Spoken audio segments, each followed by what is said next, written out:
Une mission qui ne sent pas bon. Ce soir-là, à la gare de triage, James raconte des histoires qui font peur aux autres locomotives. Et à cet instant-là, le train fantôme roule tant bien que mal sur le pont, en réveillant tous les habitants de l'île avec son sifflet lugubre. Ouh!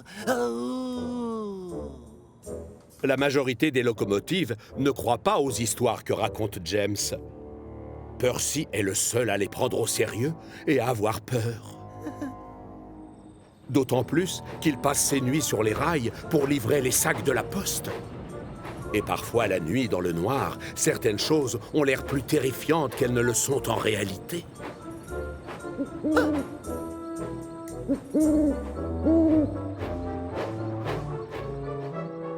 Et pile à ce moment-là, je l'ai vu. C'était le train fantôme. Oh, James! Tu fais peur à Percy avec tes histoires de fantômes. C'est quand même pas de ma faute si Percy est loin d'être aussi courageux que moi. Si tu es tellement brave, pourquoi c'est pas toi qui passes tes nuits à distribuer le courrier? Mais tout simplement parce que c'est un travail pour une petite locomotive comme Percy et non pour une magnifique et grande machine comme moi. Laisse tomber, Thomas. Ça ne me dérange pas de sortir la nuit. Et puisque tu es si courageux, James, tu n'as qu'à relever le défi que je vais te lancer. Tu veux bien t'occuper du hareng volant cette nuit? Oui, top là, j'accepte. Avec plaisir. Ha, c'est pas un train rempli de poissons qui va me faire peur. Oui, on verra, James. Je sens qu'on va rire. C'est donc sûr de lui que James part sur le port chercher le hareng volant et sa cargaison de poissons, tout juste sortis des cales des chalutiers. Mais alors qu'il s'approche du train, une odeur épouvantable commence à se faire sentir. Oh! Sur le quai, Porter déplace des wagons pendant que Cranky décharge les caisses des pêcheurs. Oh, Porter, c'est quoi cette terrible odeur? Enfin, ce sont les poissons, James. C'est toi qui vas t'occuper du hareng volant? Non, le hareng volant, c'est le domaine réservé de Henry, alors que moi, je transporte des voyageurs. Peut-être que je devrais aller le chercher. James retourne donc à la gare de triage. Réveille-toi, Henry. Tu es en retard pour aller chercher la poubelle volante. Hein? Oh! Mais tu ne devais pas t'en occuper à ma place cette nuit? Mais non, voyons, tu as mal compris. Pourquoi je m'en occuperais, tu m'expliques? C'est ton train. Moi, je suis bien trop beau pour y toucher. Mais tu avais dit que tu le ferais. Tu devais prouver ton courage. Alors là, je crois que tu as rêvé, mon ami. Bonne nuit, Henry. Allez, travaille bien. Non, je vais être en retard. James est persuadé qu'il a eu un trait de génie en faisant croire à Henry qu'il avait rêvé toute l'histoire. La grosse locomotive verte file à toute vapeur vers ses livraisons. Mais malheureusement, Henry a pris du retard. Et certains poissonniers vont devoir ouvrir plus tard que d'habitude. Alors, au matin, quand il retourne à la gare de triage, il n'est pas étonné de voir le gros contrôleur qui l'attend. Je peux savoir ce qui t'est arrivé hier soir, Henry? Pourquoi les livraisons ont-elles eu autant de retard? Je suis désolé, chef. Je crois que je me suis endormi. J'ai rêvé que James proposait de prendre le hareng volant à ma place. Mais c'est la réalité, Henry. Je l'ai entendu t'en parler. Et il n'est pas le seul. James essaie de se faire tout petit dans son coin. C'est vrai, James? Vas-y, parle, je t'écoute. Est-ce ta faute si les poissons ont été livrés en retard? Ah, désolé, monsieur. J'avais vraiment l'intention de m'occuper du hareng volant à sa place. Et d'ailleurs, je suis même allé sur le port. Mais voilà, ça sentait très mauvais. Hein? Mais enfin, évidemment que ça sent mauvais un poisson. Seulement, tu avais bien dit à Henry que tu allais t'occuper de son train. Oui, je sais, chef, mais j'ai cru que si je m'approchais de ces wagons, mes passagers risquaient de se plaindre ensuite si je sentais le poisson pas frais. Je ne veux pas le savoir. Donc ce soir, tu vas te charger des livraisons de poissons. Comme ça, tu tiendras la promesse que tu as faite à Henry. Oh, D'accord, monsieur. Évidemment, James est furieux. Toute la journée, il n'arrête pas de penser à ce qu'il va être obligé de faire la nuit suivante. Et quand vient le soir, alors qu'il arrive sur le port, l'odeur de poisson lui attaque les narines. Et ça ne lui plaît pas du tout. Coucou, James. Où sont tes wagons? Tu n'es pas venu chercher le hareng volant, dis-moi? Peut-être que si. James prend tout son temps et recule tout doucement vers les wagons farceurs. S'il vous plaît, faites attention. Oh, je ne veux pas qu'un seul poisson tombe sur moi. Les wagons farceurs le regardent prendre toutes ces précautions et ça les fait bien rire. James a peur de sentir mauvais. James a peur de sentir mauvais. Ah non, dites pas ça. Et d'ailleurs, c'est faux. James a peur de toucher au poisson. James a peur de toucher au poisson. James est tellement perturbé par ces moqueries qu'il ne fait pas attention à ce qui se passe autour de lui. Et c'est la catastrophe. Alors que Cranky décharge les caisses de poissons des chalutiers, James recule sans regarder où il met ses roues et percute la palette. Oh non. James! Le pauvre James a des poissons jusqu'aux yeux. Et ça, bien sûr, ça fait beaucoup rigoler les wagons farceurs. Porteurs aussi, d'ailleurs. Tu sais, normalement, on transporte les poissons à l'intérieur des wagons. La forte odeur de poisson se renforce avec les minutes qui passent. Du coup, James file à toute vapeur faire ses livraisons. Et quand vient le matin, à la gare de triage, les locomotives sont réveillées par un drôle de parfum très désagréable.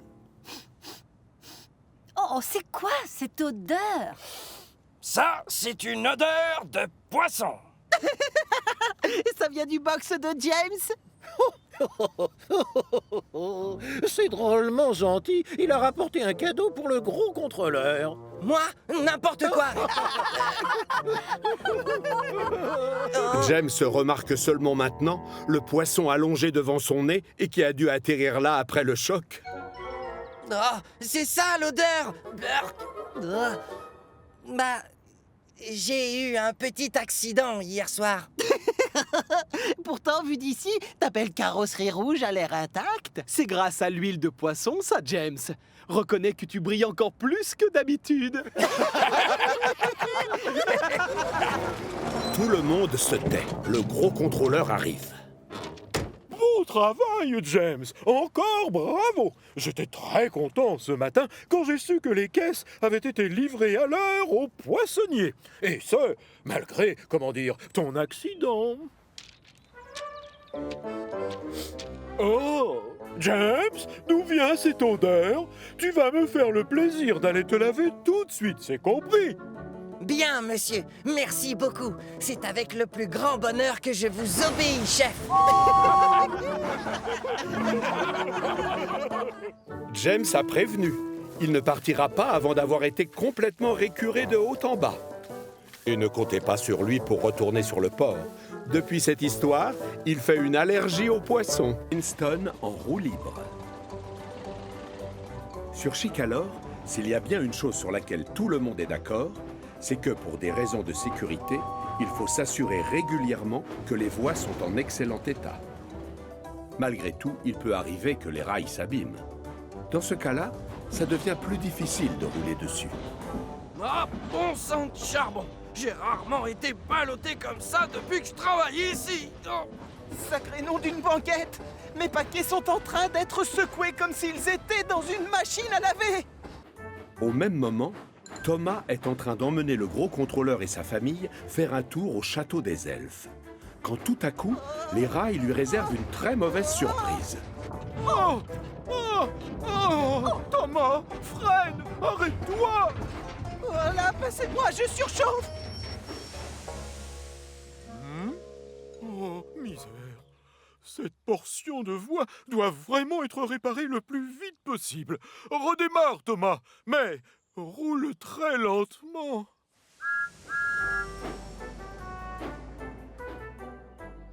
Très vite, l'équipe technique du gros contrôleur prend les choses en main. Chaque jour, le chef monte dans sa nouvelle voiture et passe faire sa tournée d'inspection. Il tient à vérifier lui-même que les travaux avancent bien.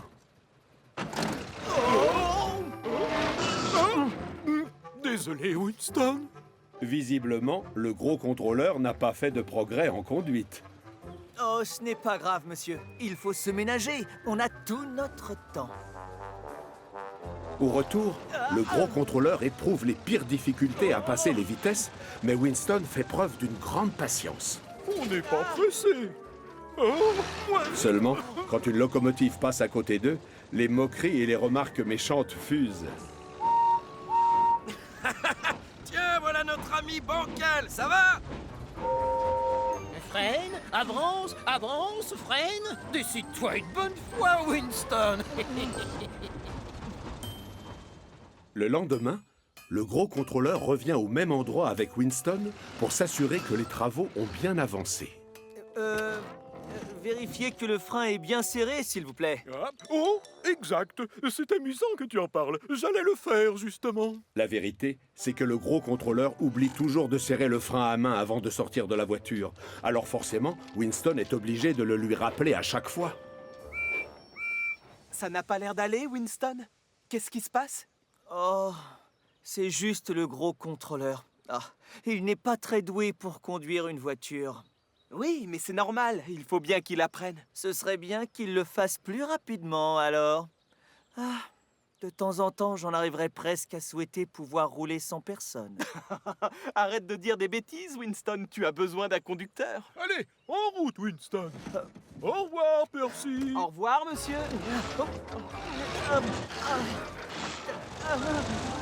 Et les voilà repartis tant bien que mal vers une autre portion de voie en travaux. Le gros contrôleur descend pour faire son inspection. Chef, n'oubliez pas de... Seulement cette fois, Winston décide de ne pas lui faire remarquer qu'il n'a pas serré le frein à main. Et sans rien pour bloquer ses roues, la voiture avance sans un bruit. Comme mes freins sont desserrés, j'ai enfin la chance de rouler sans aucune aide. Wouhou! C'est la belle vie! Winston! Plus vite! Plus vite! Winston! Reviens ici tout de suite! Thomas! Stop! Arrête-toi! Je veux que tu suives cette voiture, d'accord? Passez-moi, je surchauffe. Allez, fonce!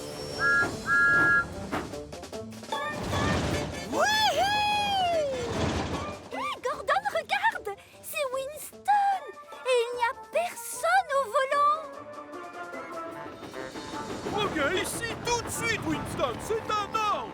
Cette jeune voiture roule au-devant des ennuis. Moi, je crains le pire. Loin de paniquer, Winston est au contraire en train de s'amuser comme un petit fou. Pour une fois qu'il peut se promener tout seul, il en profite. Il ne se doute pas que Thomas et le gros contrôleur ne sont pas loin derrière. Je n'ai besoin de personne! De sa cabine, l'aiguilleur s'aperçoit tout de suite que personne n'est au volant. Et il décide de le faire changer de voie. Malheureusement, il réagit trop tard. Et c'est Thomas et le gros contrôleur qui se retrouvent sur une autre voie. Non! Thomas! C'est pas par là! L'aiguilleur prévient aussitôt ses collègues par téléphone. Je le vois! Il est là! Accélère, je t'en supplie, Thomas! Plus vite! Le second aiguilleur apprend ce qui se passe et reçoit des consignes. Il fait tout de suite repasser Thomas sur la voie principale.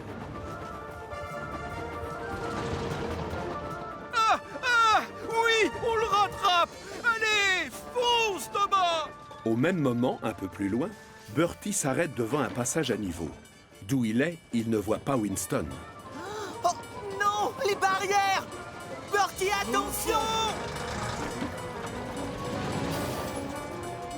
Désolé, Bertie, encore pardon! Reste où tu es, Bertie, c'est dangereux! Laisse-nous passer, c'est une urgence! Et ne bouge pas! D'accord, je vais attendre là alors. J'espère que ce ne sera pas long. 500 mètres plus loin, Winston arrive à un croisement et aperçoit Paxton qui s'apprête à traverser. Normalement, c'est à lui de s'arrêter, mais il n'a aucun moyen de freiner. Attention, Paxton, j'arrive! Waouh! Paxton appuie à fond sur ses freins et s'arrête juste à temps pour éviter l'accident. J'aimerais bien savoir pourquoi il est si pressé. Cette promenade ne m'amuse plus du tout. Je serais rassuré si je pouvais rouler moins vite. Mais je ne contrôle pas les manettes. Si seulement il y avait quelqu'un au volant. Winston file à toute vitesse vers la gare de triage. Et bien sûr, c'est la catastrophe. Des wagons sont stationnés sur les voies juste devant lui, mais Winston est incapable de s'arrêter. Non! Vite! Il bloque le passage! Au secours! Au secours! Non! À l'aide! Vite! C'est alors, qu'est-ce qui m'arrive? Sans comprendre comment, Winston commence tout doucement à ralentir. Ses roues se mettent à tourner de plus en plus lentement, et au moment où il n'est plus qu'à quelques centimètres du wagon, il s'arrête complètement. Ah, ça, il faudra qu'on m'explique. Je vais le faire, si tu veux. Tu n'as plus du tout d'essence. La voilà, ton explication. J'ai cru que j'allais avoir un accident. Mais c'était vraiment irresponsable de partir sans conducteur. Et dangereux, la preuve. Mais ce n'est pas uniquement de ma faute, chef. C'est vrai. Vous auriez dû penser à mettre le frein à main. Oh, misère.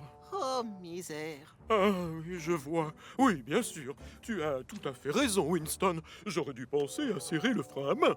Mais moi, j'aurais dû vous le rappeler, monsieur.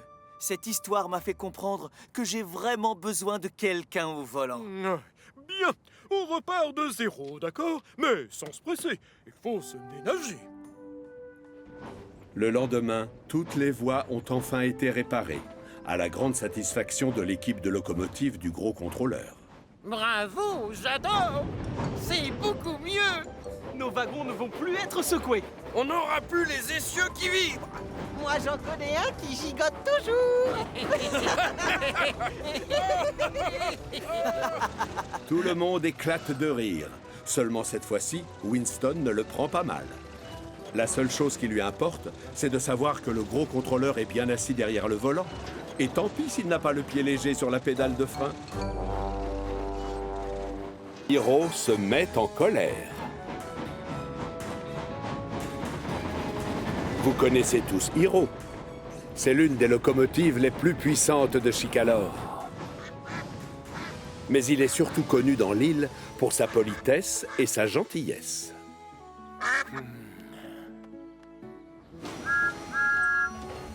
À toi l'honneur, Thomas. Tu as besoin d'une douche, ça se voit. Oh, merci, Hiro. Ce matin-là, Diesel a fort affaire avec les wagons farceurs au hangar. Bon, arrêtez, au travail. Je suis pressé, moi. Et ne bougez plus. Édouard vient d'apporter une cargaison de lait, de beurre et de fromage, et c'est Hiro qui doit aller la livrer. Bien, maintenant, à votre tour. Arrête d'être aussi brutal, Diesel! Tu vas renverser tout le lait! C'est la seule solution pour que ces idiots de wagons farceurs comprennent qu'ils doivent m'obéir, je te signale. Alors, mêle-toi de tes affaires, c'est compris?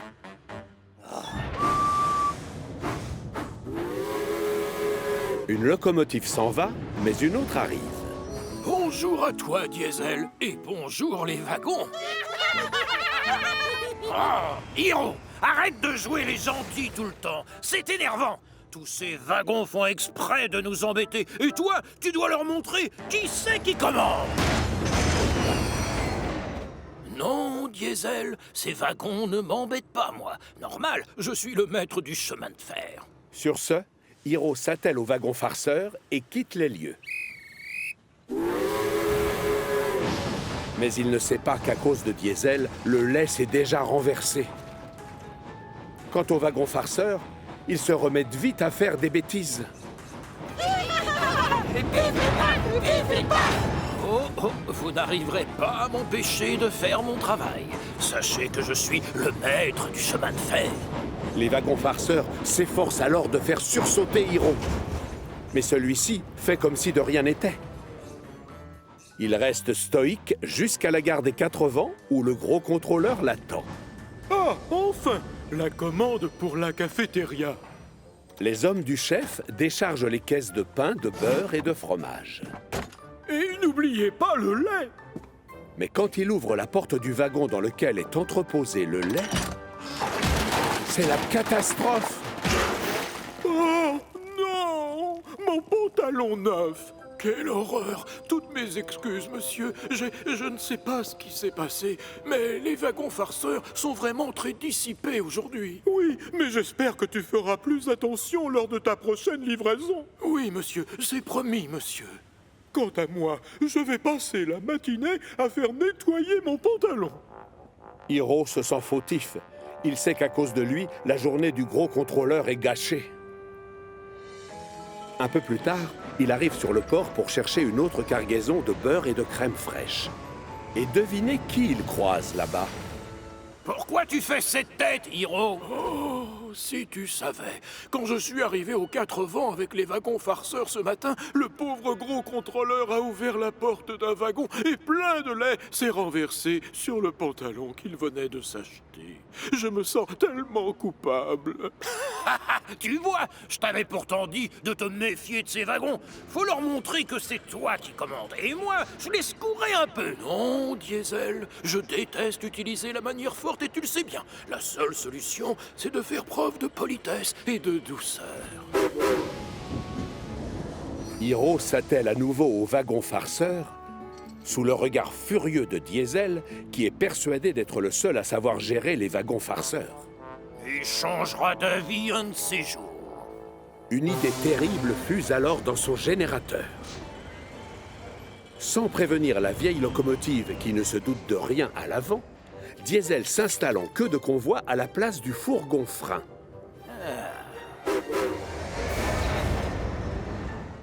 Hiro démarre donc sans savoir que Diesel s'apprête à lui jouer un mauvais tour. Au bout de quelques minutes, les wagons farceurs commencent déjà à faire les fous. Pourtant, Hiro décide de rester poli et gentil. Mais il n'a toujours pas remarqué que Diesel était caché à l'arrière du train. Je vais juste lui montrer à quel point ces wagons peuvent être énervants. Et quand Hiro se lance dans la montée de la côte, Diesel appuie à fond sur ses freins pour le ralentir et que l'ascension soit encore plus difficile.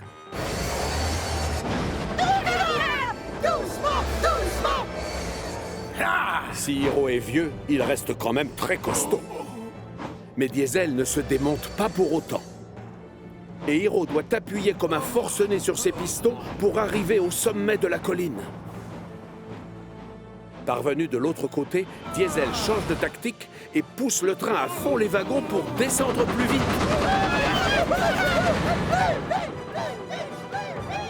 Les wagons farceurs, eux, s'amusent comme des petits fous. Ça alors? Mais qu'est-ce qui leur prend? Hiro ne se doutait pas que les wagons farceurs pouvaient causer autant de problèmes. Pour autant, il ne rouspète pas. Reste poli et sois très gentil. Et souviens-toi, tu es le maître du chemin de fer. Son refus de gronder les wagons fait monter d'un cran la colère de Diesel. On se calme. D'accord, là j'arrête. Monsieur Gentil en a ras le sifflet. Je suis le maître du chemin de fer.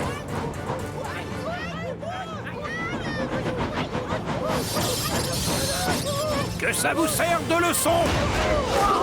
Hiro freine tellement brusquement que 3 gros bidons remplis de crème fraîche sont projetés dans les airs. Non, pas moi! Le bel habit du gros contrôleur va retourner à la teinturerie. Édouard, lui, n'échappera pas à la douche. Hiro non plus. Oh, mon pantalon neuf! Oh, non! Consterné, le gros contrôleur regarde ses beaux habits tout tachés et explose de colère. Hiro, à cause de toi, la livraison a pris du retard. Et je vais devoir payer une fortune chez le teinturier. Oh, pardon, je suis désolé, monsieur. Derrière, Diesel essaie de filer discrètement. Mais Thomas lui bloque le passage. Diesel, on peut savoir où tu vas? Hiro, tu sais pourquoi c'est Diesel qui est en queue de convoi? Quoi? Diesel? C'était toi? Tu m'as freiné dans la montée et poussé dans la descente. Oui. Et c'est toi qui as renversé le lait ce matin, avoue-le! Quoi? Oh non. Je suis désolé. Sache que je suis extrêmement déçu, Diesel. Tu vas devoir apprendre à te comporter autrement avec les wagons farceurs. Mais monsieur... oui, d'accord, chef. Et celui qui s'y prend le mieux avec eux, c'est Hiro, bien sûr. Oui, monsieur. La chaudière de Hiro bouillonne de fierté. Comme la journée n'est pas finie, Hiro en profite pour donner un cours à Diesel et lui apprendre à être gentil. Là, ça va border. Non, tu arrêtes. Il faut que tu sois plus poli et gentil. De cette manière, tu deviendras comme moi le grand maître du chemin de fer. Gentil wagon, avancez s'il vous plaît.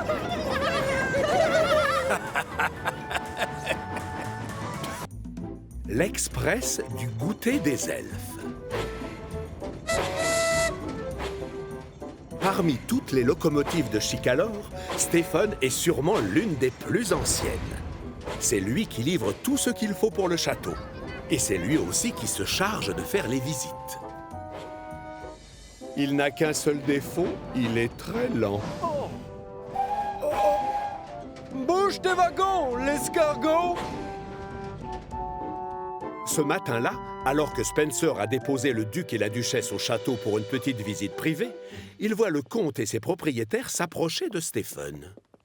Stephen, je viens te confier une mission importante. Chaque semaine, je veux que tu ailles chercher des brioches à la boulangerie et de la crème fraîche à la laiterie. Nous allons servir un goûter l'après-midi dans la plus belle salle du château.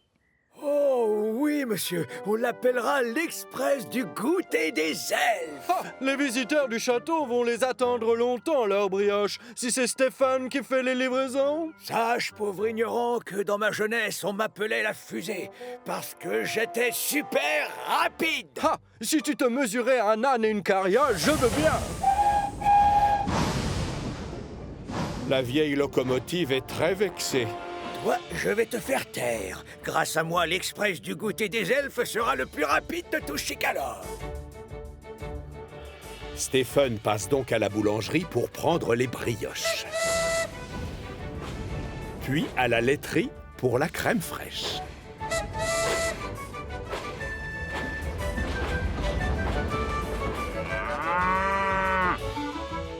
Et quand il emprunte le chemin du retour, Stephen est persuadé qu'il roule très vite. Laissez passer, l'Express du goûter des elfes est attendu! Hélas, Gordon, qui se trouve juste derrière, n'est pas tout à fait du même avis. Tu te traînes, l'escargot. Tu vois bien que l'Express aimerait passer, alors avance! Pourtant, je suis déjà au maximum, là. Je n'ai pas le temps d'attendre, alors je prends les commandes. La patience, c'est une qualité qui manque à Gordon. La preuve.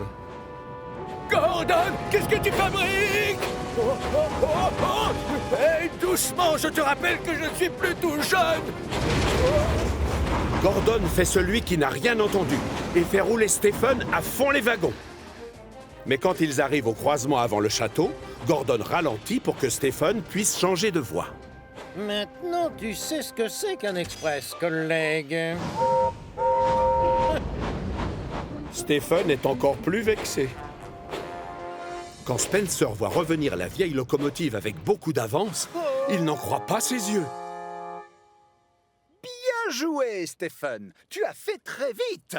Tu es vraiment fabuleux. Merci, l'Express.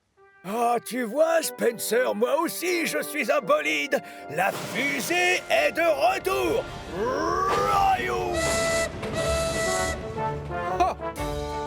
Les semaines suivantes, à chaque fois que Stephen doit aller chercher des brioches et de la crème fraîche, il demande à un ami de le pousser. La première fois, c'est Thomas. La deuxième fois, c'est James qui se porte volontaire. Et la suivante, c'est au tour d'Emily. L'avantage, c'est que les brioches et la crème fraîche sont toujours livrés à temps pour le goûter. Du coup, la fusée a beaucoup de succès.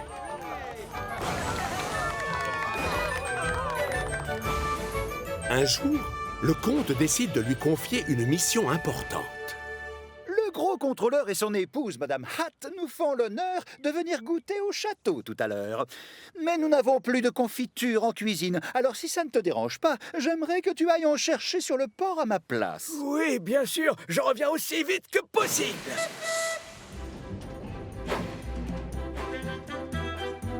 Stephen appuie à fond sur l'accélérateur.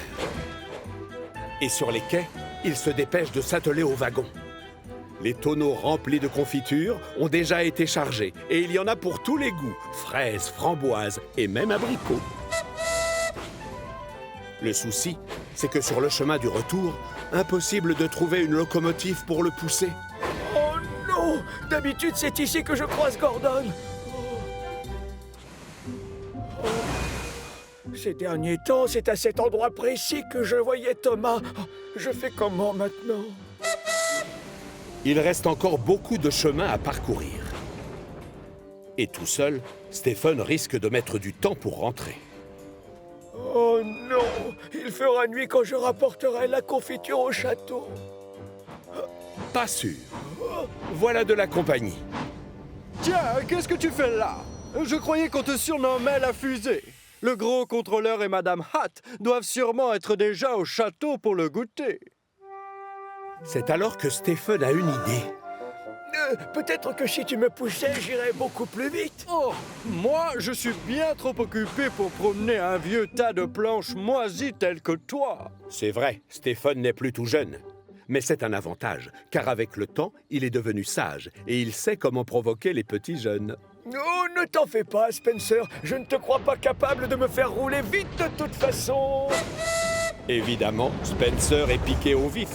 Je vais te montrer ce que c'est de rouler vite. Spencer vient donc se placer juste derrière Stephen. Tu ne l'auras pas usurpé ton surnom, parce que l'Express du goûter va battre son record de vitesse. Spencer appuie sur l'accélérateur et roule encore plus vite qu'Emily et que Thomas. Même Gordon n'est pas allé aussi vite. Allez, encore! Vas-y, accélère! Avec Spencer, la côte du château est gravie en quelques secondes. Merci beaucoup, Spencer. Mais dès que la locomotive argentée le lâche, Stephen s'aperçoit qu'il a un problème. Oh non! Non! On va trop vite! Jules! Freine! Jules, le conducteur, tire au maximum la manette de frein.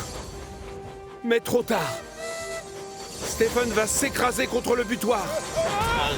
Le choc projette dans les airs le tonneau de confiture de fraises, celui de framboise et même celui d'abricot.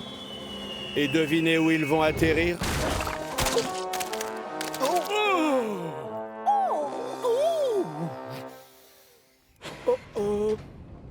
Heureusement, personne n'est blessé. Mais le gros contrôleur et le comte vont devoir aller chez le teinturier. Mais enfin! Stephen, quel est ce cirque? Je suis vraiment navré. J'ai demandé à Spencer de me pousser afin d'être plus rapide. Voyons, réfléchis un peu. Je t'ai choisi parce que je te fais confiance, pas parce que tu vas très vite. Désolé, monsieur. Finalement, je n'ai pas besoin de faire mon maximum pour foncer. Non, en effet, je confirme. Mais qu'est-ce que je vais bien pouvoir servir à mes pauvres invités? Ah, laissez-moi faire! Je dois retourner chercher de la confiture pour les gourmands. Et donc pourquoi les visiteurs ne monteraient-ils pas à bord d'un wagon et comme ça, ils pourraient boire du thé tout en faisant une promenade en train? Tout le monde trouve l'idée excellente. Peu après, la vieille locomotive reprend donc tranquillement le chemin du port, ses passagers confortablement installés dans le wagon. La confiture est vite chargée. Et en fin de journée, tout le monde est ravi d'avoir pu profiter d'une chouette promenade et d'un excellent goûter. Oh! Laissez passer l'escargot! Ah, non, pardon. Laissez passer l'express du goûter des elfes! Un raccourci pour Thomas. Ce jour-là, le soleil brille au-dessus de la petite île de Chicalor. Thomas est tranquillement en train de travailler en compagnie d'Annie et de Clarabelle, quand soudain, il croise Bertie qui roule sur la route d'à côté. Salut les escargots! Oh, ignore-le, Thomas. Il adore se moquer de nous. Mais vous n'êtes pas des escargots. Vous filez aussi vite que le vent. Oh, ce n'est pas de nous qu'il parlait.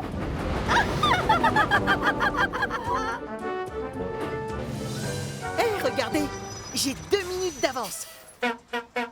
Sans mon intervention, tu seras arrivé très en retard. Là, tu es injuste. Avec moi, les voyageurs arrivent toujours à la gare à l'heure prévue. Oh, reconnais qu'en ce moment, tu te la coules douce. Ces derniers temps, j'arrive souvent au passage à niveau avant toi. Arrête de dire que je suis lent.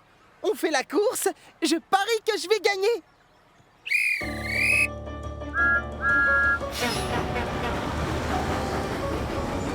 Thomas et Bertie adorent faire la course ensemble. De temps en temps, c'est Bertie qui est le plus rapide. Surtout quand Thomas doit attendre que des moutons libèrent le passage. Mais parfois, c'est Thomas qui arrive en tête. Par exemple, quand Bertie doit patienter pendant qu'on répare la route et qu'il y a du trafic. Roule moins vite, Thomas. Les chaînes vont se briser. Ou tu vas te casser un essieu. C'est moi qui suis en tête, c'est moi qui vais gagner. Malheureusement, ces derniers temps, à chaque fois qu'ils font la course, et même si Thomas roule à fond les wagons, Oh non! c'est toujours Bertie qui gagne. C'est fou comme tu te traînes en ce moment, mon pauvre Thomas. Thomas a beau se creuser la cheminée, il n'arrive pas à comprendre comment Bertie peut gagner la course à chaque fois. J'ai roulé encore plus vite que d'habitude. Un peu plus tard dans la journée, leurs chemins se croisent à nouveau. Mais Thomas boude dans son coin et refuse de faire coucou à son ami. Allons, ne sois pas fâché. Pour te consoler, je vais t'avouer mon secret. Quoi? Quel secret? Ça fait 1 semaine qu'on m'a dérouté. En fait, maintenant, je prends un raccourci. Du coup, mon trajet est beaucoup plus court. Thomas n'en croit pas ses pistons. Il ne savait pas qu'on avait le droit de prendre des raccourcis pendant la course.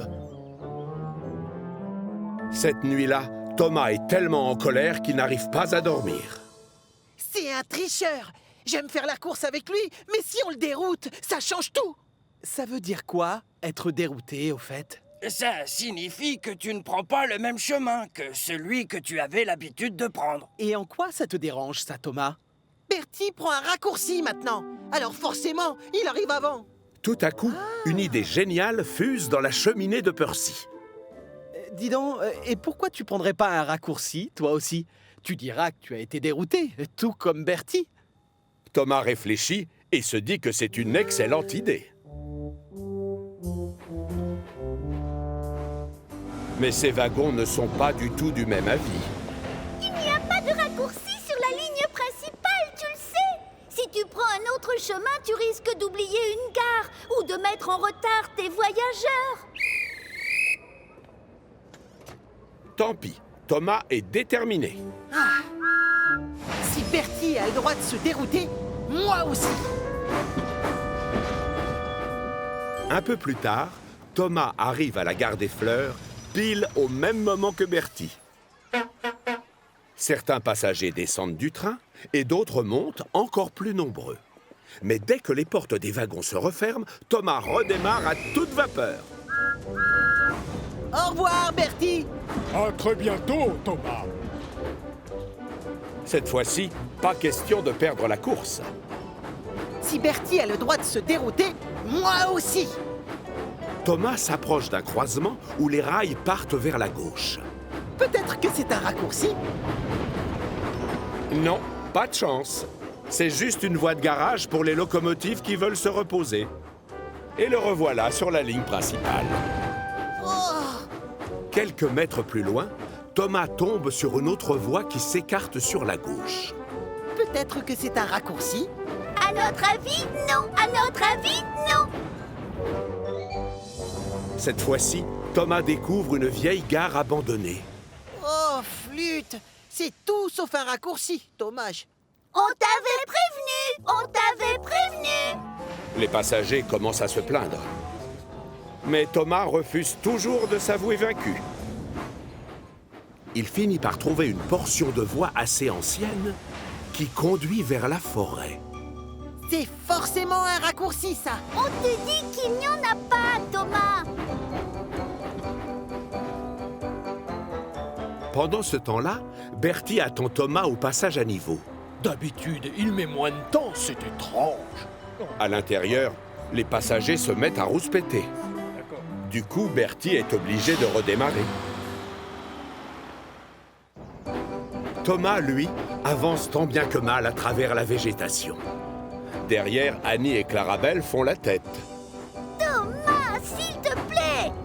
Tu nous emmènes où déjà? Tout va bien. Ce raccourci doit bien déboucher quelque part. On va vite sortir de cette forêt et ensuite... Thomas percute un butoir qui était caché par des branches et c'est la catastrophe. Oh non! Je ne peux pas reculer. Je suis coincé. Les passagers sont tous très mécontents. Ils comprennent qu'ils n'arriveront jamais à la gare à l'heure prévue. Alors forcément, Thomas se sent coupable. Devinez qui klaxonne? Eh oui, c'est Bertie. Salut Thomas. À quoi tu joues, je peux savoir?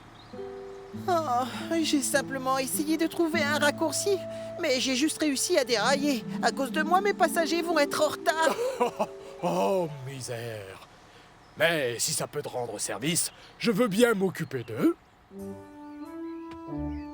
Finalement, les passagers de Thomas trouvent que c'est un excellent arrangement. Mais la locomotive se sent toujours ridicule avec ses roues dans le vide. Et c'est seulement en fin de journée qu'Harvey intervient. D'abord pour déplacer Annie et Clarabelle, et ensuite pour soulever Thomas et le remettre d'aplomb sur les rails.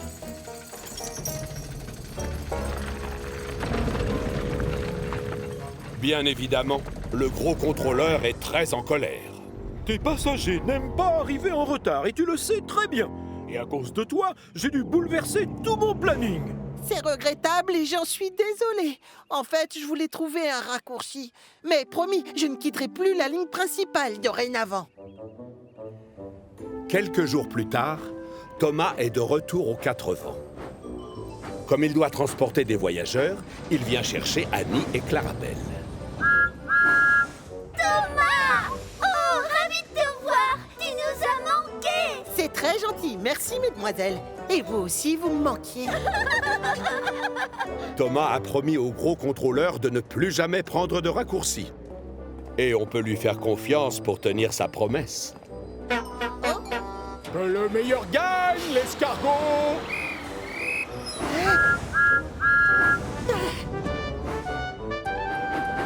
Mais pour autant, ça ne l'empêche pas de faire la course avec Bertie.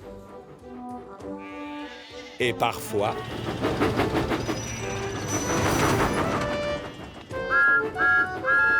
c'est même Thomas qui arrive le premier. À la manière de Thomas. Vous vous souvenez de Montaigu, la locomotive verte? Comme tout le monde trouve qu'il se dandine, on lui a donné un surnom, Duck, ce qui en anglais veut dire canard.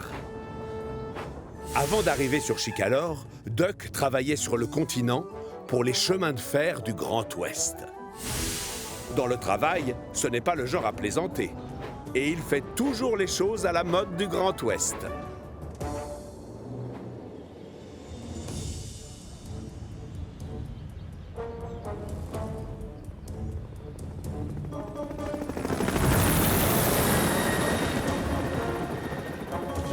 Ce matin-là, Harold, l'hélicoptère, vole au secours de deux alpinistes en difficulté sur la falaise située à côté du château des Calanes. Tenez bon, j'arrive. Dans 5 minutes, vous serez sur le plancher des vaches. Avec son harnais, il récupère les alpinistes, puis il les ramène au sol.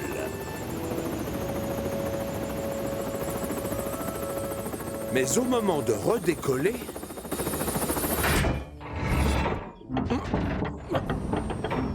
Non, non! Mes rotors sont bloqués. Je ne peux plus bouger. Aussitôt, Duck est appelé en renfort. Et c'est le gros contrôleur en personne qui l'accueille au pied du château. Ah, Duck, tu vas devoir ramener Harold au centre de recherche et de secours pour qu'il se fasse réparer. Eh bien, chef. Mais monsieur, je suis très grand et mes flotteurs sont assez larges. Alors je me vois mal voyager en train. Je vais me cogner les pales dans des pylônes. Ne t'en fais pas, Harold. Thomas ira se placer en queue de convoi. C'est lui qui fera attention à ce que tu passes bien sous les tunnels ou dans des chemins étroits.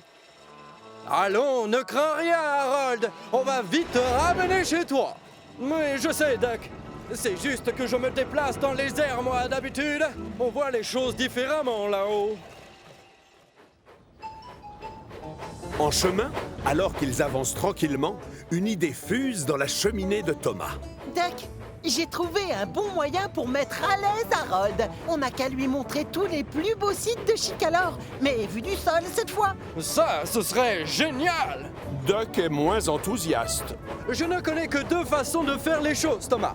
Soit tu procèdes à la mode du Grand Ouest, soit tu t'y prends mal. Et donc, si tu choisis le Grand Ouest, tu dois aller directement et à toute vapeur au centre de recherche et de secours. Tu oublies les détours. Eh ben, ça va pas être la fête. Thomas, ce pont est étroit. Ne t'inquiète pas, c'est bon, vas-y.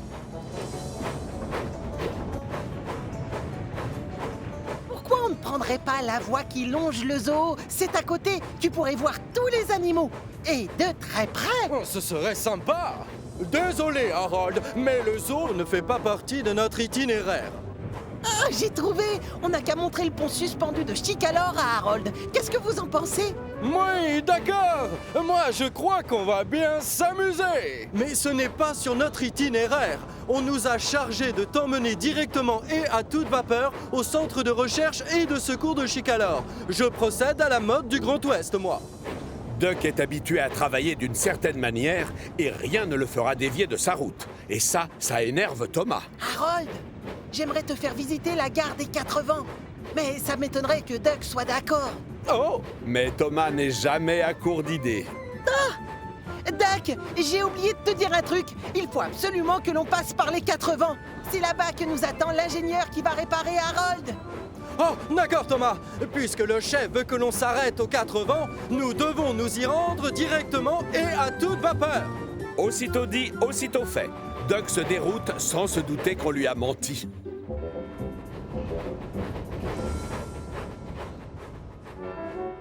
Oh! Regardez-moi ça! Et encore, attends de voir l'intérieur. C'est... Stop! J'ai mal entendu! Duck, Oh! freine!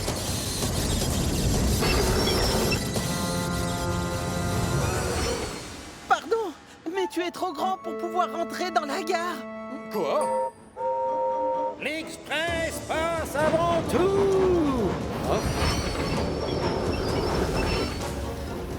Un hélicoptère sur la voie? Oh, Harold est trop large pour que je puisse passer à côté. Maintenant, c'est sûr, je vais arriver en retard. Oh, merci. Mais la situation risque encore d'empirer. Duck? Thomas? Mais que faites-vous aux 4 vents? Nous sommes juste passés chercher l'ingénieur qui doit réparer Harold. Quoi? Quelle idée! Je vous signale que l'ingénieur attend votre arrivée au centre de recherche et de secours. Thomas?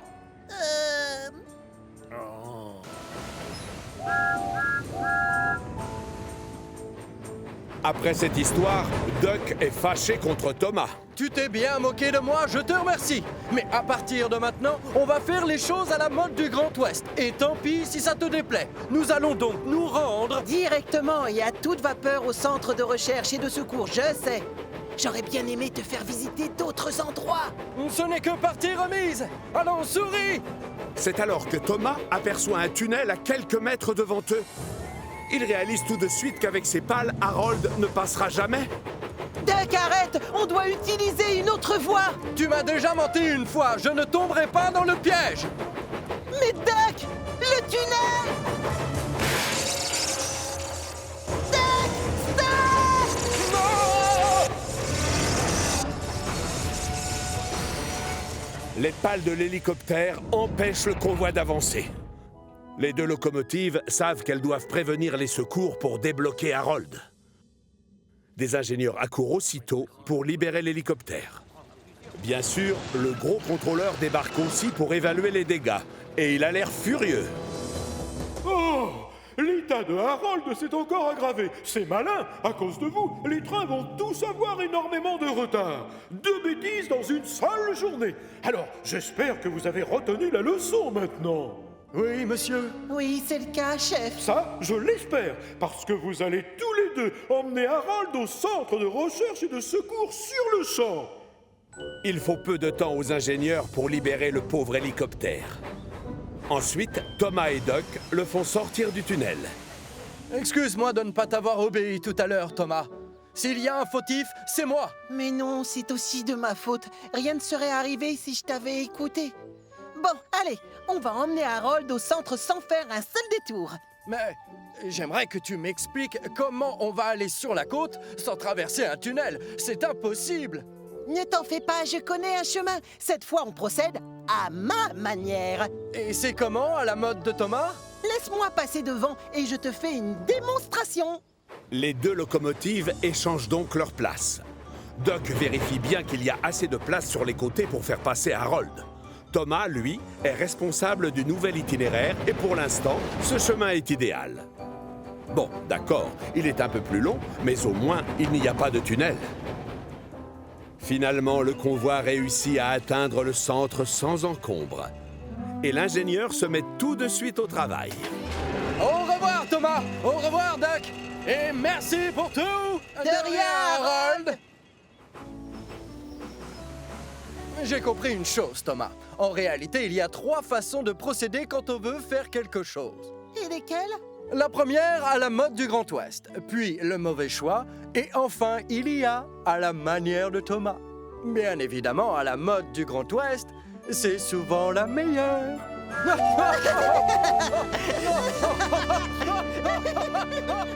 Du calme, Kathleen. Regardez-moi ce beau coucher de soleil. Il annonce la fin d'une journée qui a été particulièrement chargée. À la petite gare du Château des Elfes, Kathleen vient chercher les derniers passagers avant de repartir sur le continent. Et c'est la catastrophe. Oh! Qu'est-ce qui se passe? Apparemment, une des chaînes attachées à un wagon s'est brisée. Or, Kathleen a un gros défaut. Elle n'est pas patiente pour un sou. Mais elle est bien obligée d'attendre. Longtemps. Jusqu'à ce que la chaîne soit enfin réparée et qu'on l'autorise à partir. Mais à ce moment-là, ça fait belle lurette que la nuit est tombée. Pour rattraper son retard, Kathleen appuie à fond sur l'accélérateur. Mais près du pont qui mène au continent, les ennuis recommencent. Oh non! C'est quoi cette fois? Écoute, désolé Kathleen, mais le pont des Vicaires est fermé. On doit faire de la maintenance. Tu vas devoir attendre jusqu'à demain matin. Je veux que tu ramènes tes passagers là-haut à la gare du château. Vous allez devoir tous passer la nuit sur Chicalor. Dans les wagons, les passagers ronchonnent en apprenant la nouvelle.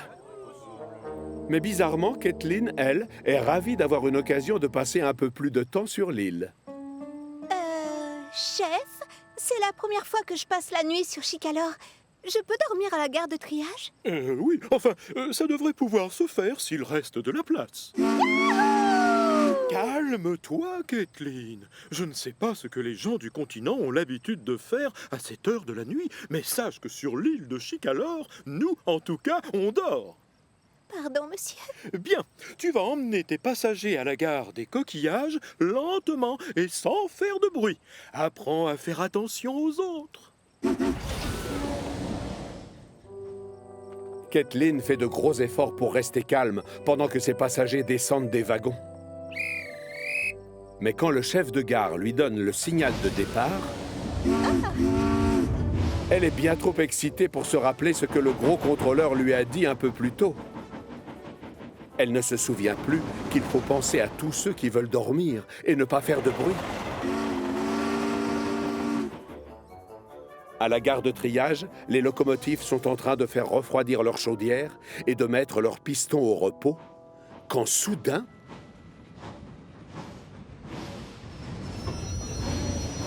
Bonsoir tout le monde. Waouh! Une plaque tournante, ça a l'air d'être super chouette. Youpi! Je confirme, ça l'est. Salut Gordon, tu es réveillé? Je le suis maintenant, grâce à toi. Qu'est-ce que tu fabriques ici? Le pont des Vicaires est fermé pour cause de maintenance. Le gros contrôleur a dit que je pouvais dormir chez vous. Je vois. Si tu tiens vraiment à passer la nuit ici, tu vas devoir te calmer un peu et faire moins de bruit. Essaie de refroidir complètement ton moteur et ensuite ferme les yeux comme moi. Oh, pas question! C'est tellement excitant! Toutes les voies sont dégagées et j'ai croisé personne en venant chez vous. Je pourrais rouler super vite! Quoi? Réveille-toi, Gordon! Bonsoir, Kathleen. Qu'est-ce qui t'amène par ici? Oh, elle vient passer la nuit en notre compagnie. Oh, pourquoi tu ne t'installes pas dans mon box? Je te le prête. Comme ça, tu feras dodo entre Gordon et Thomas. Oh, waouh! Merci, Percy! De rien, ça me fait plaisir. Bonne nuit. C'est gentil de la part de Percy de me laisser m'installer ici, dans ce beau hangar. Une seconde, pendant que je dors là, il fait quoi, Percy? Oh, lui, il travaille pour la poste la nuit. Et comme ça, les gens lisent leurs lettres au petit déjeuner. Vraiment? Oh, ça a l'air passionnant. Avec de la chance, il te laissera peut-être distribuer le courrier à sa place. Oh, quelle bonne idée, Gordon!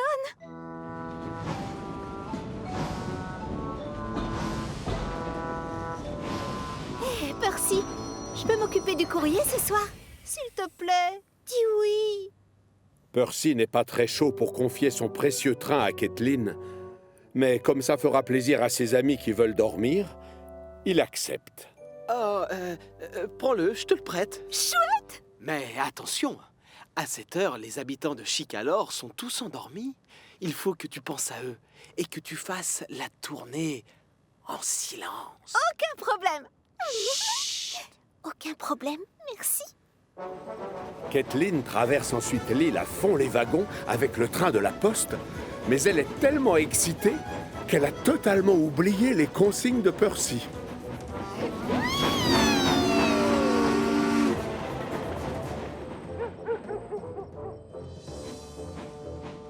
Percy! Hé, Percy! Calme-toi un peu, Kathleen. Désolée, pardon. Ça y est, j'ai distribué le courrier. C'est bon.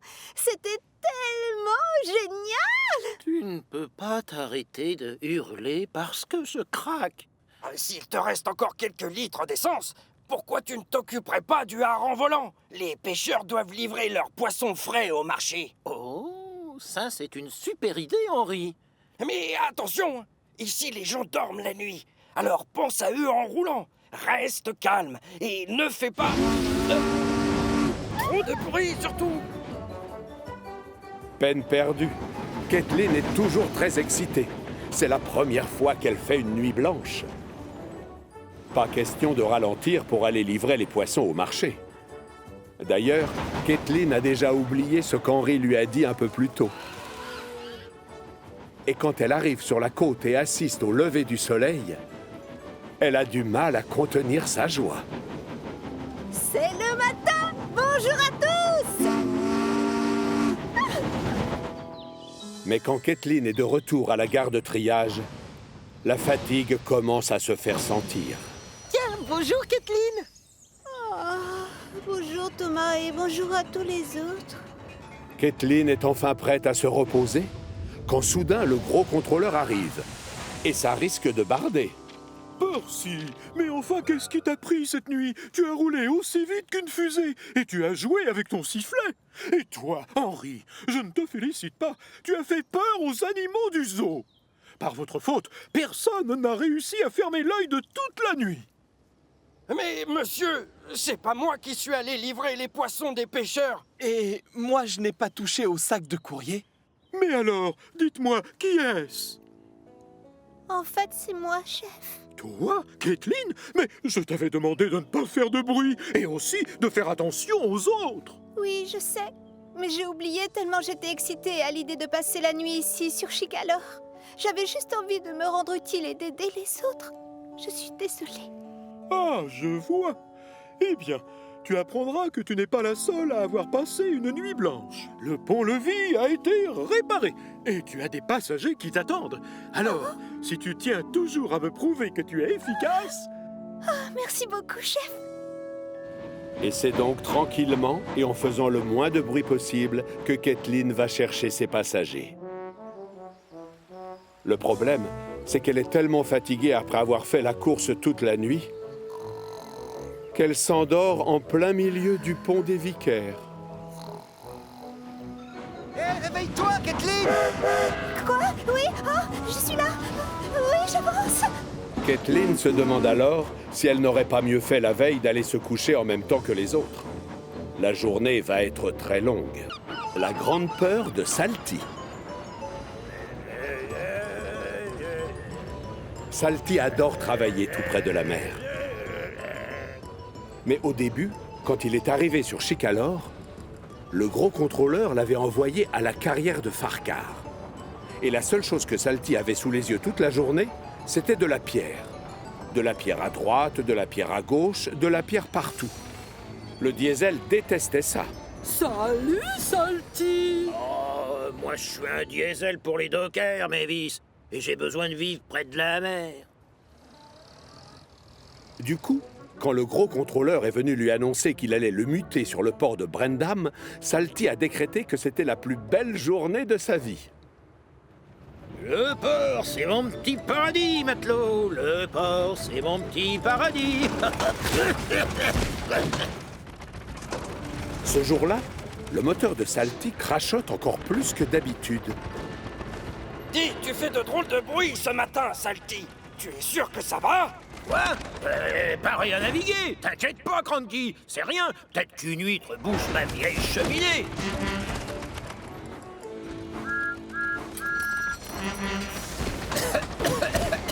Si j'étais toi, j'irais à l'atelier de réparation des diesels. Non, pas question, Thomas. Oh, y a rien qui cloche chez moi. Ce bon air marin va guérir ma toux en 5 minutes.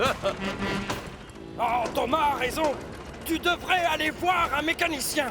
Lui te dira ce qui provoque cette toux. Et prendre le risque de me retrouver dans cette affreuse carrière? Oh, non, merci. Salty refuse d'écouter les conseils de ses amis. Il ne mettra pas les roues à l'atelier de réparation des diesels. Quelques jours plus tard, une petite locomotive avec 3 dômes sur le capot fait son entrée sur le port. Tiens, salut, jeune matelot. Bonjour, mon nom c'est Porter. Oh, ravi de te rencontrer, Porter. Et moi, mon nom, c'est Salty. Je suis le diesel docker.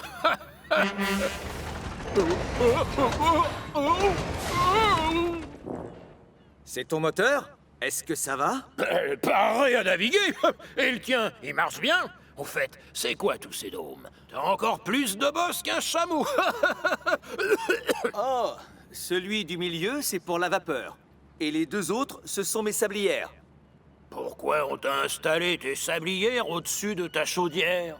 Grâce à la chaleur, le sable reste au sec et je peux l'utiliser quand je veux si les rails deviennent glissants. Démonstration. Ah, c'est pas idiot ça. Et je peux savoir ce qui t'amène chez moi sur le port? C'est lui qui va te remplacer, Salty, pendant que tu feras réparer ton moteur. Oh, chef, mais c'est juste un petit rhume de rien du tout. Sois sérieux, d'accord? Comment veux-tu te rendre utile si tu tombes en panne? Alors, va faire réparer ton moteur et tu retrouveras ta place sur le port dans une semaine. Salty hésite. Il est terrorisé à l'idée que Porter fasse son travail mieux que lui. Et que le gros contrôleur lui demande de ne plus revenir sur les quais.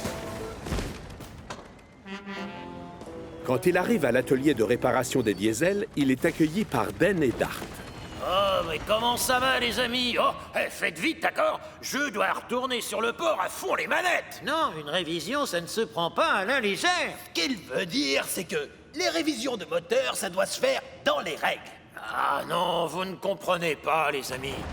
Le gros contrôleur a engagé un petit nouveau. Et si je ne retourne pas là-bas illico presto, il va me voler mon poste. Et vous savez où je finirai mes vieux jours? À la carrière. Oh, non, mais ça, ce serait horrible. Toi, tu travailles avec des dockers. Ouais, bien sûr. C'est affreux. Pendant ce temps-là, sur les quais, Porter impressionne tout le monde par son professionnalisme. En plus, il apprend vite. Et le bois, je le mets où déjà? C'est bidon, je les range où? Il te faut combien de wagons plats? Cranky n'aime pas trop quand on lui pose plein de questions à la fois. Mais il est obligé de reconnaître que Porter est une bonne recrue et qu'avec lui, le travail avance vite.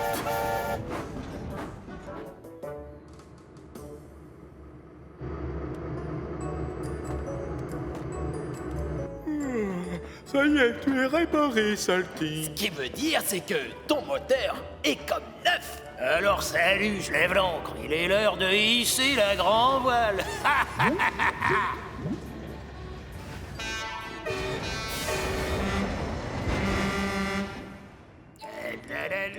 Le port, c'est mon petit port. Salty est tellement pressé de reprendre son poste qu'il ne regarde pas où il met les roues et percute une cargaison d'huile. Doucement les pistons, enfin, Salty. Fais demi-tour, on va t'enlever ces tâches. Non, non, pas besoin de nettoyage puisque mon moteur a arrêté de tousser. Je retourne travailler avec les dockers. Salty aurait peut-être dû y réfléchir à 2 fois et accepter de passer sous la douche, car de l'huile s'égoutte sur la voie pendant qu'il roule et forcément, les rails deviennent très glissants. Heureusement, tout comme Porter d'ailleurs, Salty a lui aussi des sablières. Il verse donc du sable sous ses roues pour les empêcher de patiner sur les rails. Au sommet de la colline de Gordon, le diesel aperçoit enfin la mer au loin. Le port, c'est mon petit paradis, matelot. Le port, c'est mon petit paradis. Il est tellement content et pressé d'y arriver qu'il appuie à fond sur l'accélérateur. Oui, moussaillon, c'est moi, votre vieux copain Salty. Ça y est, je suis de retour. Et c'est la catastrophe. Impossible de freiner. Ses roues sont couvertes d'huile et elles glissent sur les rails comme sur une patinoire. Et pas de chance, sa sablière est vide. Le vieux diesel percute un train rempli de rubans et de cotillons. Porter assiste à toute la scène et décide d'intervenir avant que la situation n'empire. Nom d'une encre rouillée.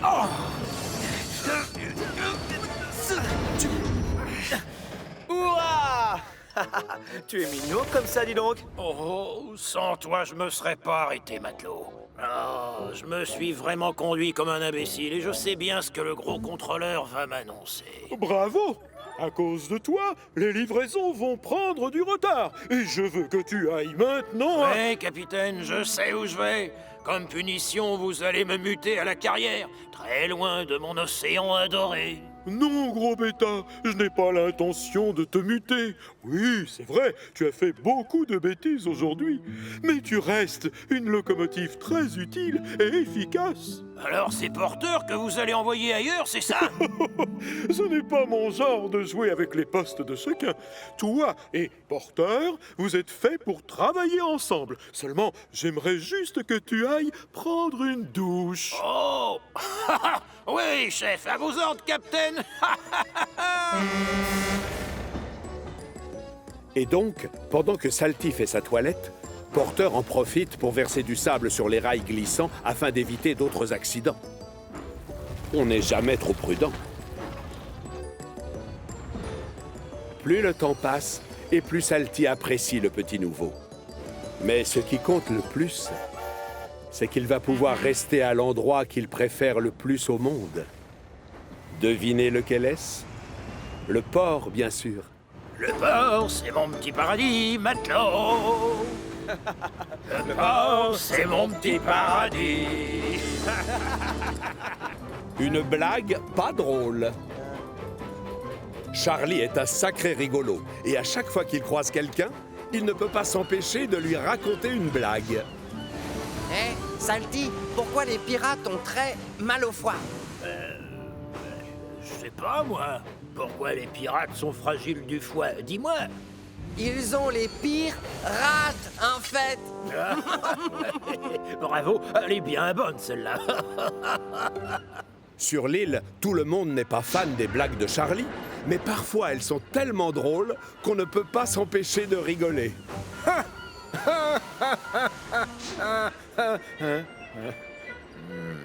J'ai assez entendu de blagues pour aujourd'hui. On travaille ici. Oh, tu ne veux pas que je te raconte cette... Ah! Non, plus tard, Charlie.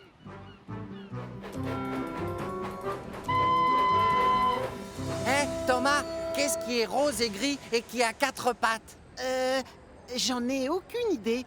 Qu'est-ce qui est rose et gris et qui a 4 pattes? Un éléphant qui tire la langue, évidemment. Elle est excellente! Oh, très drôle, Charlie! Oh, Percy, Charlie a une super devinette avec un éléphant. Oh, mais j'en connais plein d'autres. Qu'est-ce qui fait clamp, clamp, clamp, squish? Clamp, clamp, clamp, squish. J'en sais rien. Qu'est-ce qui fait ce bruit? Clamp, clamp, clamp, squish? Un éléphant avec une chaussure pleine d'eau.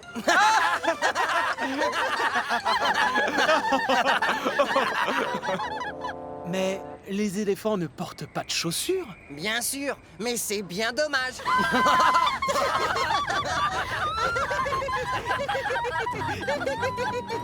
Ce jour-là, Charlie est en route pour aller chercher des wagons, quand tout à coup, il remarque quelque chose de tellement extraordinaire qu'il n'en croit pas ses yeux.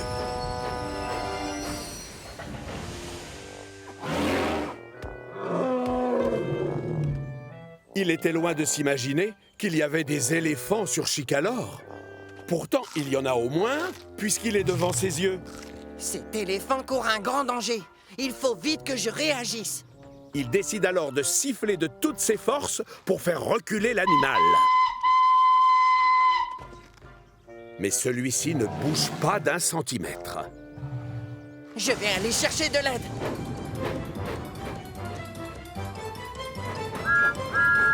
Thomas! Thomas, s'il te plaît, arrête! Qu'est-ce qu'il y a, Charlie? J'ai trouvé un éléphant près des voies, là-bas, derrière. Excuse-moi, mais je n'ai pas le temps de jouer, je suis pressé. Je ne sais pas toi, mais moi, je travaille. Non, c'est la vérité, il est juste après le virage. Plus tard, Charlie! L'attitude de Thomas étonne beaucoup la locomotive Violette. Un peu plus loin, il croise Percy qui s'en va faire une livraison. Percy, stop! Qu'est-ce qui t'arrive, Charlie? J'ai trouvé un éléphant près des voies. Oh non, pitié, je les adore, tes blagues. Mais si je m'arrête pour t'écouter, je vais être en retard. Mais Percy, reste s'il te plaît! Pas maintenant, Charlie. Percy refuse de croire à son histoire. Charlie en a les pistons qui tombent. Mais alors qu'il arrive au hangar, il est soulagé de voir Henry. Lui, au moins, il va l'aider. Henry! Ah, je suis content de te voir, mon grand. Qu'est-ce qui t'arrive, Charlie? J'ai vu un éléphant près de ma ligne. Ah, désolé, je n'ai pas le temps d'écouter une de tes devinettes. Ah bon, mais c'est la vérité! Pas maintenant, Charlie! Personne ne veut croire que la locomotive Violette a vraiment vu un éléphant. Alors qu'il retourne sur le port, Charlie se demande s'il n'a pas rêvé. Même lui commence à douter. Mais enfin, je l'ai vu, cet éléphant. C'est vrai. Ça a l'air impossible, mais... Wow! L'arbre a cassé le mur. Il a ouvert une brèche. C'est la clôture qui borde l'enclos des éléphants dans le zoo, évidemment. Tout s'éclaire maintenant. J'ai bien vu un éléphant. Il a dû s'échapper et personne n'a encore remarqué son absence.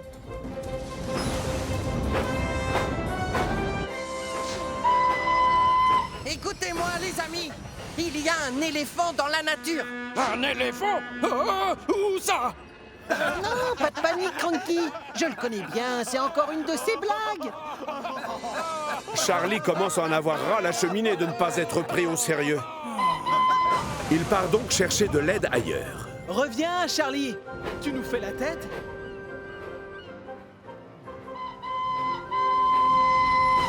Harold, au secours! J'ai besoin d'aide, c'est très urgent. Dans ce cas, tu as sonné à la bonne porte. Je t'écoute. Des missions de secours, ici, on en fait tous les jours. L'ennui, c'est que personne me prend au sérieux. Et pourtant, il y a bien un éléphant près des voies. Un vrai éléphant? Tu en es certain? Je te le dis, il a dû s'échapper de son enclos, j'ai trouvé une brèche.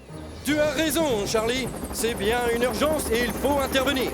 Je vais te suivre. Tu vas me montrer où il est.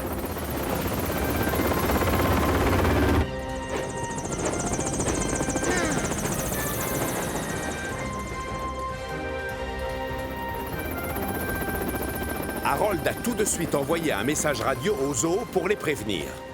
Et quand il arrive avec Charlie près du mur effondré, les gardiens du zoo sont déjà au travail. Mais l'éléphant est introuvable. Harold prend de l'altitude pour avoir une meilleure vue, pendant que Charlie et le directeur du zoo se chargent des recherches au sol. Oh, j'ai peur. J'espère que l'éléphant ne s'est pas mis en danger tout seul. Ça y est, je crois que je l'ai trouvé. Tout droit à 100 mètres du port. Allez, suis-moi.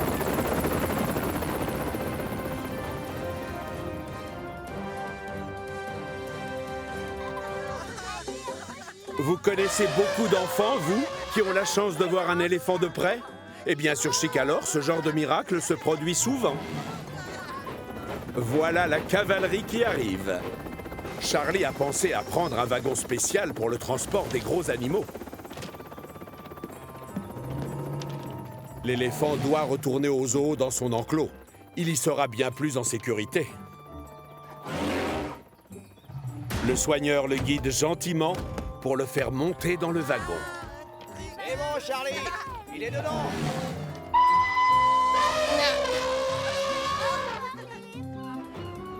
Charlie est obligé de passer par le port pour retourner au zoo. Et ça tombe bien, puisque Thomas, Henry et Percy sont là. Oh, ça alors! Finalement, Charlie ne racontait pas d'histoire quand il nous a parlé de l'éléphant. Ça! Oh non, pitié, arrêtez avec ces blagues sur les pachydermes!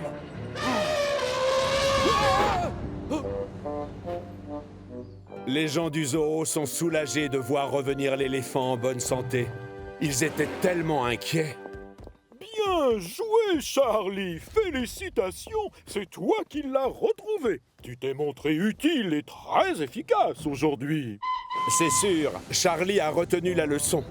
Il a découvert que personne ne vous prend au sérieux si vous plaisantez tout le temps. Il décide donc de ne plus jamais raconter de blagues. Enfin, quand je dis jamais, j'exagère. Hé, Salty, que prend un éléphant pour voler? J'en sais rien, Charlie. Ça prend quoi, un éléphant pour voler? Un jumbo jet. Un jumbo jet. Ah, très drôle, cette blague. Les éléphants. Ah.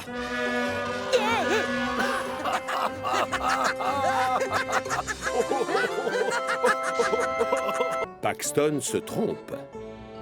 Ce matin-là, le gros contrôleur s'est levé tôt pour annoncer aux locomotives une nouvelle très importante. Écoutez-moi attentivement. Sur une petite portion de voie, juste à côté du château d'eau du virage des 4 vents, les rails ont fondu avec la canicule.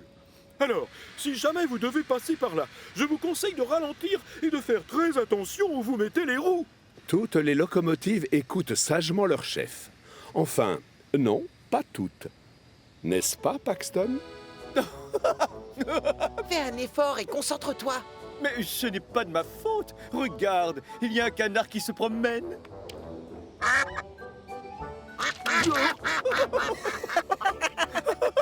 Thomas, Paxton, vous m'avez bien écouté. Oui, monsieur. Désolé, monsieur. Puis-je vous donner un conseil? Surtout à vous deux là-bas, qui en avez bien besoin. Aujourd'hui, soyez sages. Ne vous laissez pas distraire en route et tâchez d'éviter les accidents, d'accord? Oui, c'est promis. Je vais emmener ces wagons au hangar et je vais tout faire pour rester concentré. Aujourd'hui, je travaille.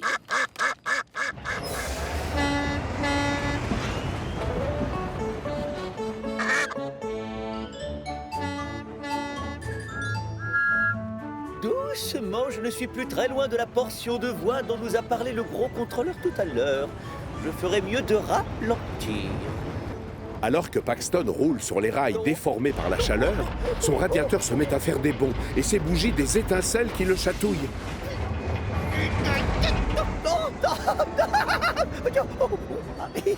Oh, qu'est-ce que c'est drôle!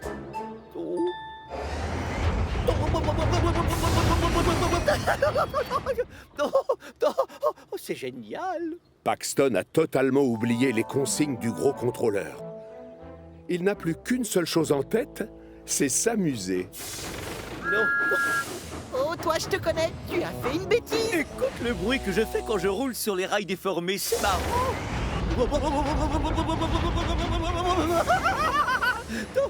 Oh, c'est amusant, non? Vas-y, essaye. Oh,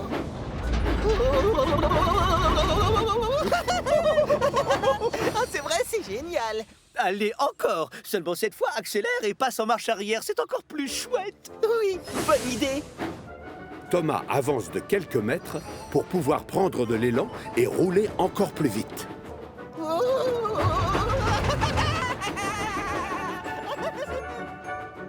Et c'est la catastrophe. Oh non! Thomas a percuté le pauvre Toby, qui était tranquillement en train de faire le plein d'eau. Heureusement, il n'y a pas de bobo. Oh, misère!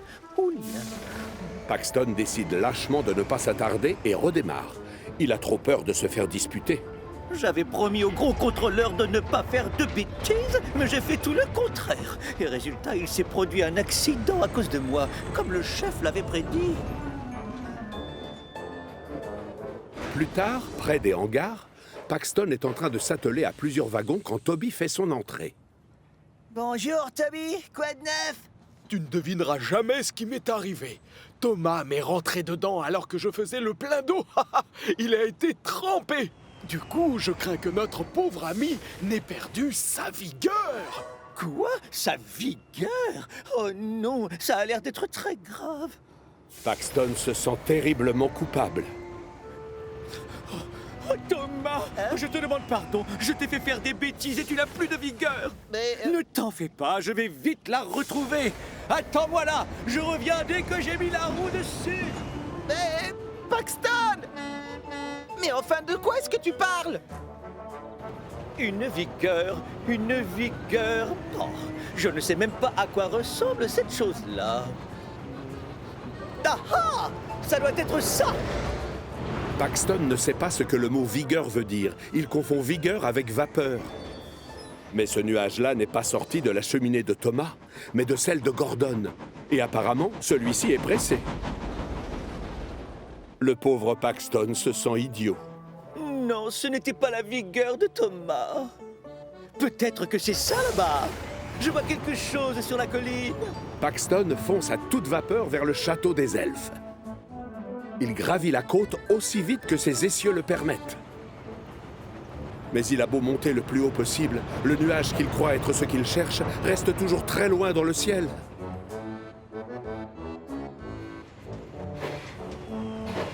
Ah, salut Paxton. On peut savoir ce que tu fais ici? Ouf. Salut Stephen. Thomas a perdu sa vigueur, alors j'essaye de la retrouver et... Ben, je me suis dit que ce nuage, le petit blanc, c'était ça. Celui-là? Ah, non, tu vois, ça c'est un simple nuage. Oh oui, évidemment, je m'en doutais. Bien sûr, oui. Bon, c'est pas tout ça, j'ai du travail. Ravi de t'avoir vu. À plus tard.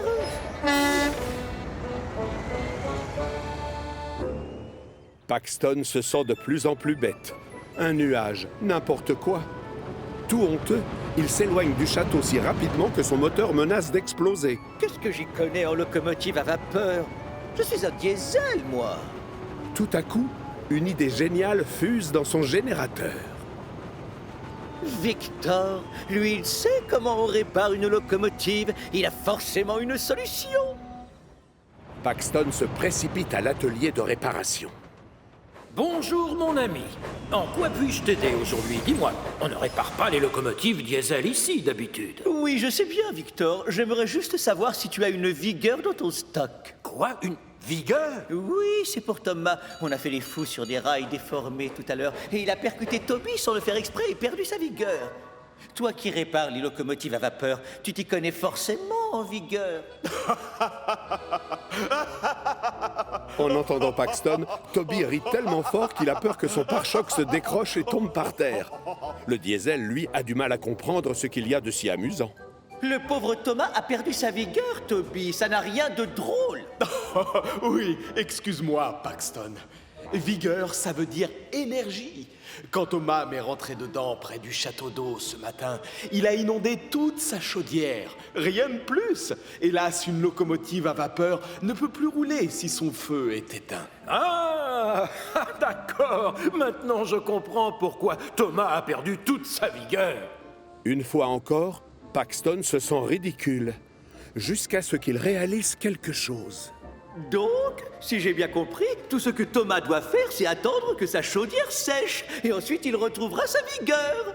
Oui. Génial! Merci beaucoup, Toby.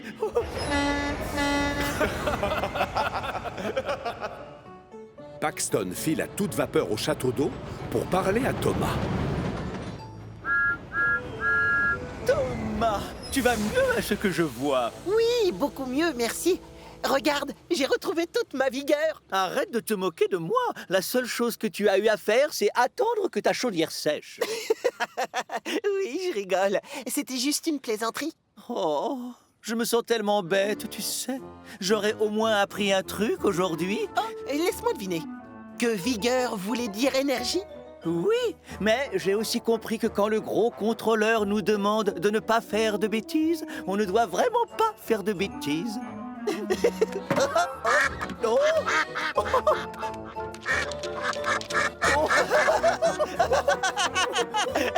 Oh, regarde le canard.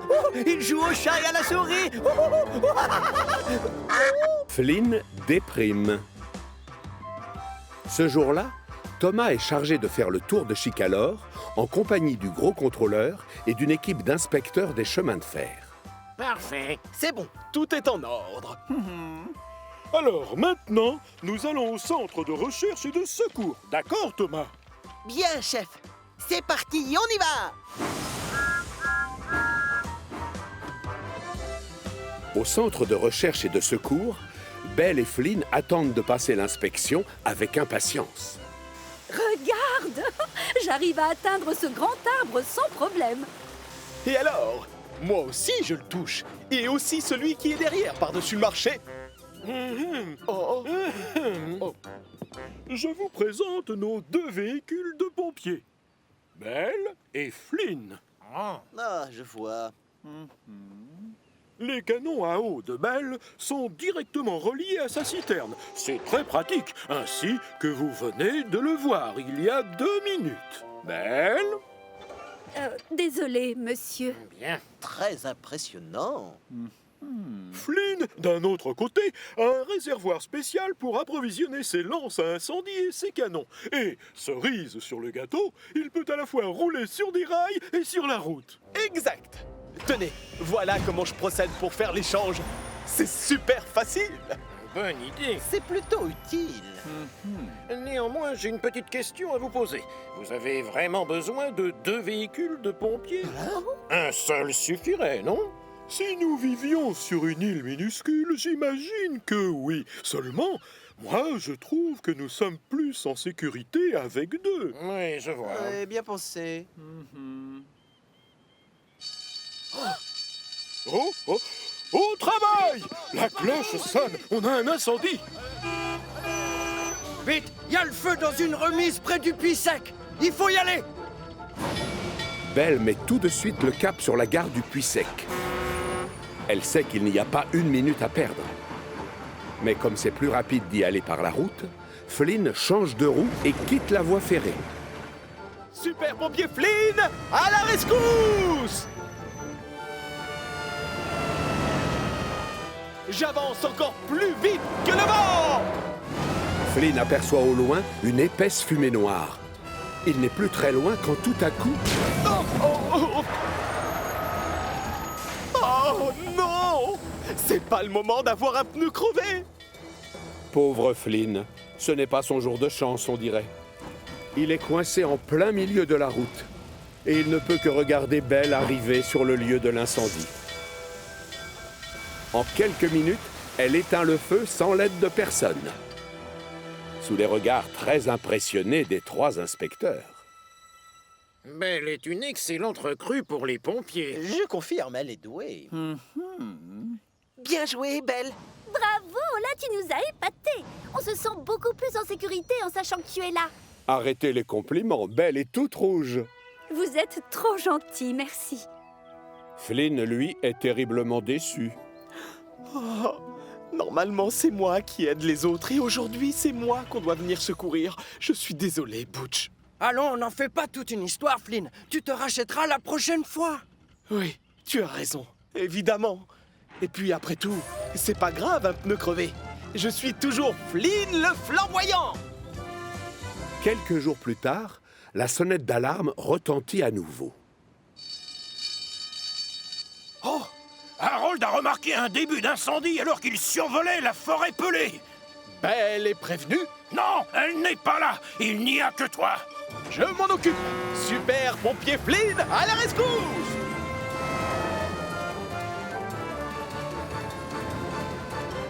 Cette fois-ci, Flynn décide de rester sur les rails. Comme ça, au moins, il est sûr de ne pas crever un de ses pneus. Je ne m'arrête pas, Thomas. J'ai un incendie à éteindre. Flynn aperçoit au loin un filet de fumée noire. Le feu n'a pas l'air d'être très important. À vrai dire, on dirait plus de la vapeur que de la fumée. Oh! Tiens, salut, Flynn. Belle? Si je comprends bien, tu as déjà éteint le feu. Mais enfin, tu aurais dû m'attendre. Je t'aurais donné un coup de roue. Mais un feu, ça n'attend pas, Flynn. Tu le sais bien, quand il y a une urgence, on doit intervenir. Même si elle a raison, Flynn est très déçu. Ce n'est pas grave, tu sais.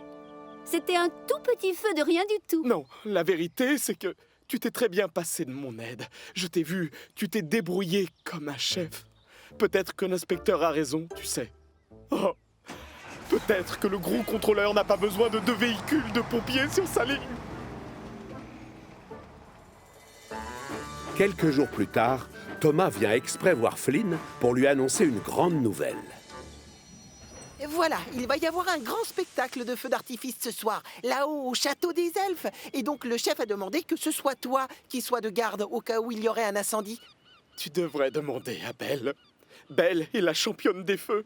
Et en plus, elle n'a pas besoin d'aide. Pas question, le gros contrôleur te veut toi. Et après tout, c'est toi, Flynn, le flamboyant. Mais le gros contrôleur n'a pas besoin de 2 véhicules de pompiers. Thomas va donc proposer le travail à Belle à la place. Un peu plus tard, ce même soir, il emmène les visiteurs au château des elfes pour assister au feu d'artifice. Belle est à son poste, prête à intervenir en cas d'incendie. Flynn, en revanche, est introuvable. Il a préféré rester dans son hangar près du centre de recherche et de secours. Et le pauvre a le cœur gros.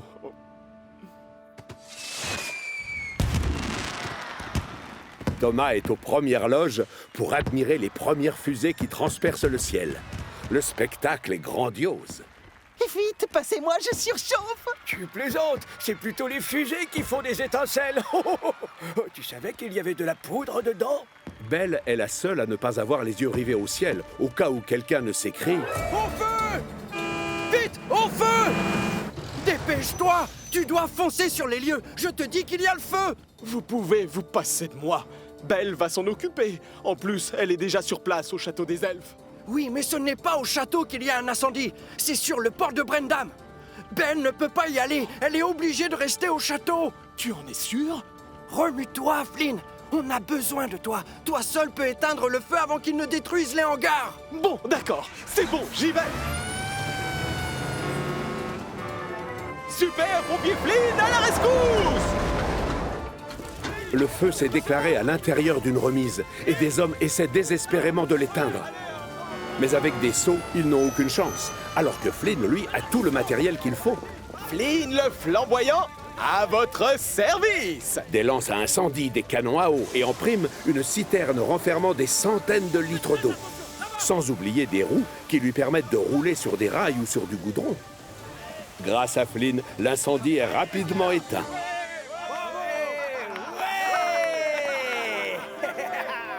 Et c'est avec le sentiment du devoir accompli que notre super pompier rentre chez lui. Pendant ce temps-là, au château des elfes, Belle s'assure toujours du bon déroulement du spectacle. Sur le chemin du retour, Flynn aperçoit les fusées qui explosent au-dessus de lui. Et ça le rassure de savoir que Belle monte la garde au château. Finalement, le gros contrôleur a raison quand il dit qu'on n'est pas trop de deux pour assurer la sécurité de notre belle Chicalor. Absolument. Grâce à Flynn et à Belle, les habitants de Chicalor ne craignent plus les incendies.